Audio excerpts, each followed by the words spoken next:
Bonjour à tous. Je m'appelle Fassima. Je suis née en Algérie. Je suis kabyle. Toute ma famille quasiment est en Algérie, en Kabylie plus ou moins. Mes sœurs, ma maman, mes frères et quelques cousins, nous sommes en France. Je suis venue à l'âge de 7 ans. Alors toute ma famille sont pratiquants. Moi, je n'ai pas été ni pratiquante ni croyante. Je ne vais pas rentrer dans le sujet, juste vous dire que quand j'étais déjà petite, je me disais que s'il y avait vraiment un Dieu, ce serait un Dieu qui aimerait toute sa création. J'ai grandi et j'ai commencé à travailler. Donc je ne vais pas rentrer dans ma vie, je vais plutôt aller directement dans le témoignage puisque on n'a pas beaucoup de temps. Donc j'étais coiffeuse, je travaillais en maison de retraite et j'avais plusieurs maisons et tous les jours je tournais dans une. Et particulièrement sur l'une d'entre elles, j'allais tous les vendredis. Et puis l'après-midi, hein, et une dame qui vient me voir et elle me dit gentiment si je ne pouvais pas changer de jour parce qu'il y avait la messe et que les résidents étaient chez moi. Alors évidemment, moi, je ne comprenais pas trop, hein, mais bon, je n'ai pas cherché à comprendre non plus. Tout ce que je voulais, c'était le bien de tout le monde. Et donc j'ai changé de jour, je suis venue le mercredi. Et donc j'allais tous les mercredis et quelques années plus tard, donc on va dire à peu près 3 ans, 3 ans, j'étais donc en plein travail, donc c'était l'après-midi, hein, et il m'apparaît, donc d'un coup il y avait du monde autour de moi, donc mon salon de coiffure, les personnes, et d'un coup, je vois une foule de personnes qui criaient de joie et qui tenaient dans leurs mains des feuilles de rameaux et des feuilles d'olivier. Et je vois assis un homme sur un âne qui s'avançait légèrement vers moi. Il était vêtu de blanc et au fur et à mesure qu'il avançait, je voyais ses traits. Il avait les cheveux un peu longs, châtain clair, il avait une barbe, il était très beau. Je ne peux même pas vous dire comment il était, tellement qu'il était beau. Et il s'avançait vraiment à côté de moi. Il était vraiment, je voyais même son regard. Il me regardait. Et à ce moment-là, au moment où ses yeux étaient vers moi, j'entends une voix, mais très forte, qui me disait, vois cet homme, il va être tué. Et puis d'un coup, plus rien. Donc moi, j'étais complètement bouleversée. J'étais retournée. Je me demandais qu'est-ce qui m'arrive. Je regarde autour de moi tous les résidents. Tout le monde paraissait bien. Mais moi, à l'intérieur, ça n'allait pas du tout. Donc, je faisais comme si que tout se passait bien. Et à ce moment-là, donc j'avais pas eu le temps de me remettre de mes émotions, que je vois donc la même personne, donc 3 ans plus tard, qui rentre dans mon salon et qui était venue pour me saluer. Et donc moi, évidemment, comme j'étais encore bouleversée par ce que je venais de vivre, et que je la regarde et je lui dis, mais dites-moi, vous pouvez me dire s'il y a quelque chose de spécial cette semaine? Alors elle me dit, oui, c'est la semaine des rameaux. Alors je lui dis, mais c'est quoi les rameaux? Alors elle me dit, mais c'est le Fils de Dieu qui va être crucifié. Et bien évidemment, quand elle m'a dit ça, j'ai cru que j'allais tomber. Mais toujours cette force immense qui était en moi, qui faisait que j'arrivais à rester debout et à faire comme si que rien n'était. Et donc je lui dis, mais dites-moi, vous pouvez me dire s'il y a une histoire sur cet homme? Alors, sur cet homme qu'on a tué. Alors elle me dit, oui, bien sûr. Et donc elle me donne une adresse. Elle me donne une adresse et puis je vais donc à cette adresse quelques jours après. Et il y avait des personnes, donc il y avait un repas et ensuite il y avait un enseignement. Donc moi j'étais très discrète, je me suis mise au fond dans un coin et j'écoutais. Et donc j'y allais tous les 15 jours. Très rapidement, on m'a donné une Bible et j'ai lu la Bible. Mais toujours très rapidement, je suis tombée sur le verset où Jésus rentrait à Jérusalem assis sur un ânon. Et là,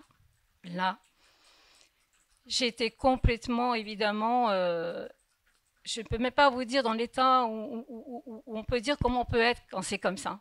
Parce que nous vivons, ça paraît fou en fait, c'est quelque chose d'impensable, d'inimaginable, mais c'est du surnaturel. Mais en même temps, on se dit, mais c'est pas possible. Et pourtant, c'est réel et c'est vrai. Je l'ai vécu comme beaucoup de mes frères et sœurs, surtout nos frères et sœurs musulmans, partout dans le monde, dans les pays du Moyen-Orient, l'Algérie, la Tunisie, le Maroc, l'Iran, la Libye, partout où le Seigneur se présente à nos frères qui ne le connaissent pas, et il y a des conversions immenses qui est en train de se passer, même si nous pensons qu'aujourd'hui nous vivons, c'est vrai, des temps très difficiles par rapport à tout ce que nous savons, eh bien le Seigneur est en œuvre. N'ayons pas peur. N'ayons pas peur. Il faut que nous tenons parce que la grâce de Dieu, elle est sur nous. Aujourd'hui, nous vivons un monde où il y a un changement. D'ailleurs, je vais vous parler parce que ma vision, beaucoup la connaissent. Là, aujourd'hui, je vais vous parler. J'ai pris, parce que j'ai pas beaucoup de temps, j'ai pris trois de mes songes que j'ai eus, des songes aussi en vision que j'ai reçus. Donc, je vais vous en parler. Donc, je vais commencer par le songe que j'ai eu par ma maman, avec ma mère. Donc, j'étais à l'époque, donc bon, j'étais encore catéchumène quand j'ai eu ce songe. Donc, j'étais dans une. Donc, c'était du temps de Jésus. Donc, ça, c'est le deuxième songe. C'est plus la vision, là, c'est le songe en vision que je vais vous parler. Donc, c'était du temps de Jésus. J'étais dans une grande pièce, une pièce en pierre, qui était très sobre. Il y avait quasiment rien. Et j'étais avec ma mère, on était derrière une porte qui était entrouverte, mais personne ne pouvait nous voir. Mais moi, je voyais, ma mère ne voyait pas, elle était derrière moi, mais moi, je voyais, il y avait des hommes. Donc à l'époque, je ne savais pas qui c'était, mais c'était les apôtres. Donc je voyais, ils étaient en demi-cercle, assis par terre, en tailleur. Ils avaient chacun, un bournous un peu dans les tons marrons. Et ils avaient une capuche, mais que je ne voyais pas leur visage. Ils avaient le visage légèrement incliné. Et derrière, il y avait notre Seigneur Jésus, qui était aussi en tailleur et qui était en train de préparer quelque chose, comme du pain. Et donc je voyais juste ça, parce qu'il me tournait le dos, donc il ne me voyait pas. Et puis moi, j'étais à genoux. J'étais à genoux et puis je disais, mais il ne me voit pas. Et à ce moment-là, Jésus se retourne. Il me tend la main et il me dit « Si, je te vois ». Et il me donne du pain. Mais moi, je ne savais pas ce que c'était que le pain, puisque j'étais juste à peine catéchumène, donc je ne savais pas trop ce que ça voulait dire. Et il me donne du pain et je mange ce pain. Il était excellent, il était vraiment... il était trop bon ce pain. Et donc je dis à ma maman, viens vite, avance, il va t'en donner aussi. Et il en donne aussi à ma mère. Et donc ce rêve, ce songe que j'ai eu, bien sûr que ça me donne une espérance. Et après, j'ai compris quand j'ai été baptisée, le jour de mon baptême, donc c'était en 2012 quand j'ai été baptisée, j'avais compris. Après, quand on m'a donné, évidemment, le corps du Christ, quand on me l'a donné, tout de suite, j'ai pensé au songe que j'ai eu. Et donc, tout de suite, j'ai été fouinée dans mes brouillons, parce que j'ai pas mal. J'ai fouillé dans mes brouillons. Effectivement, c'était le corps du Christ que le Seigneur m'avait donné. Donc là, je vais faire le deuxième songe que j'ai eu. J'abrège, je suis désolée, je suis obligée de faire vite. Je ne rentre pas dans les détails, mais on est un peu limité. Alors là, le deuxième rêve que j'ai eu, c'est pareil. Donc j'ai lu l'Apocalypse. J'avais déjà lu l'Apocalypse Il y avait un petit moment, et puis l'année dernière, j'avais envie de la relire. J'étais inspirée pour relire l'Apocalypse, et je me suis plongée dedans. Et puis, je tombe sur l'Apocalypse 22, 22 de 1 à 4. Et en lisant ce verset, je me suis dit, tiens, c'est drôle, c'est bizarre, j'ai l'impression que j'ai vu ça quelque part, et je commence à je m'arrête de lire la parole de Dieu, et puis je vais fouiller un peu dans mes brouillons que je fouille pas tout, que je fouillais pas depuis des années d'ailleurs. Il était enfoui dans le cahier, et donc je ressors ce brouillon. C'est une feuille d'ailleurs, c'est une feuille qui traînait. Et effectivement, donc je vais vous le raconter. Donc c'est un résumé bien sûr. Hein. Donc je vois en fait une ville, une nouvelle ville, comme une nouvelle ère. Je ne peux pas vous dire, je ne connais pas, je ne sais pas je ne l'ai jamais vue en tout cas. Et cette ville, au milieu de la ville, il y avait une très grande place.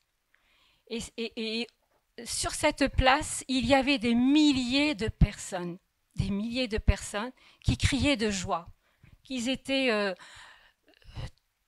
pleins de bonheur.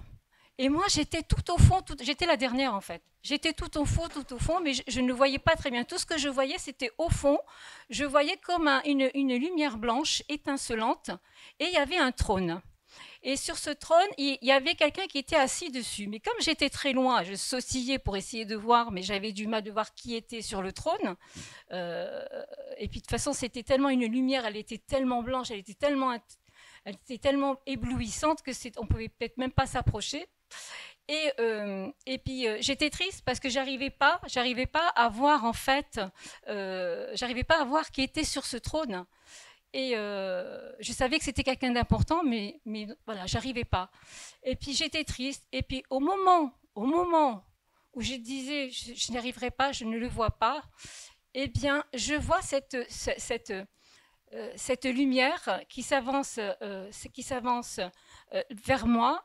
Et au fur et à mesure qu'elle avançait vers moi, je voyais une silhouette, évidemment, d'un homme vêtu de blanc, éblouissante. Et juste à cet instant, il se met face à moi et je regarde et je vois Jésus. Alors je dis, Seigneur, Jésus, c'est toi? Il me dit, oui, c'est moi. Et c'était tellement fort, je suis tombée. Le Seigneur m'a ramassée, m'a pris dans ses bras,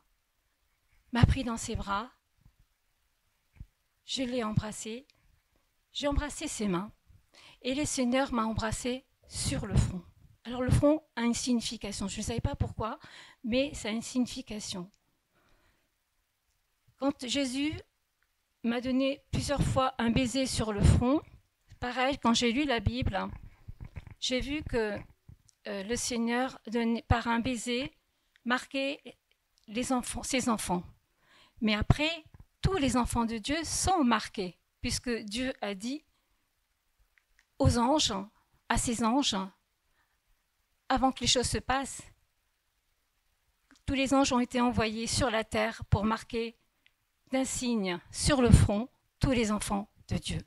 Donc je voulais insister pour vous dire ça. Et alors parce que comme j'ai plusieurs, donc je voudrais juste vous en dire un autre.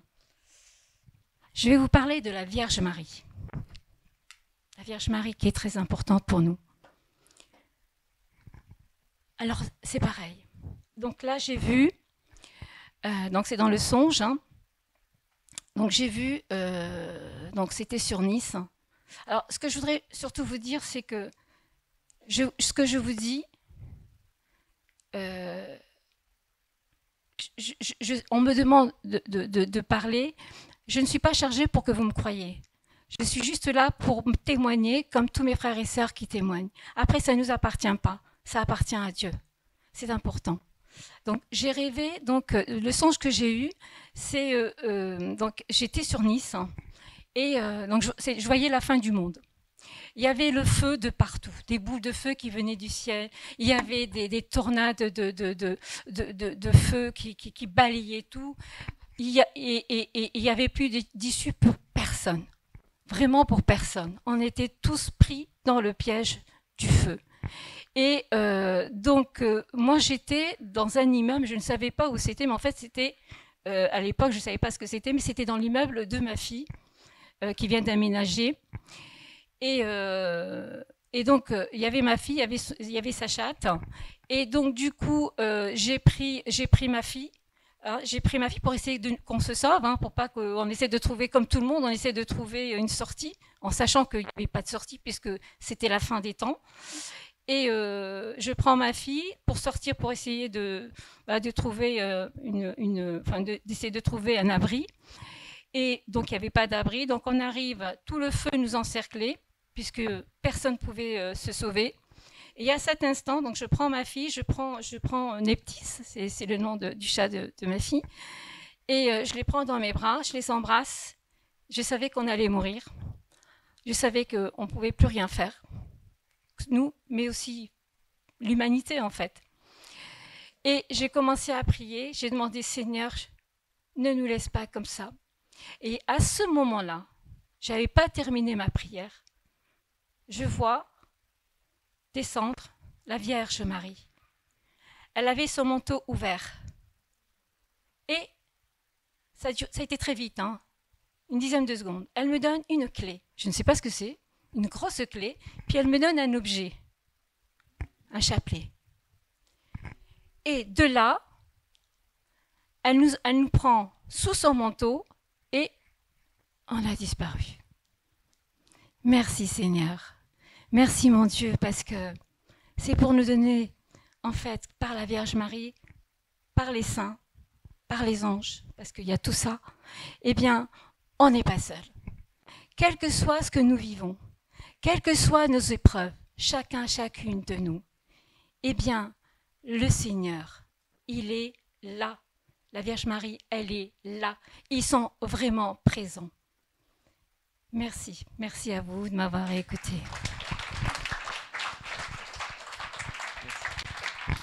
Merci Fatima pour ton témoignage.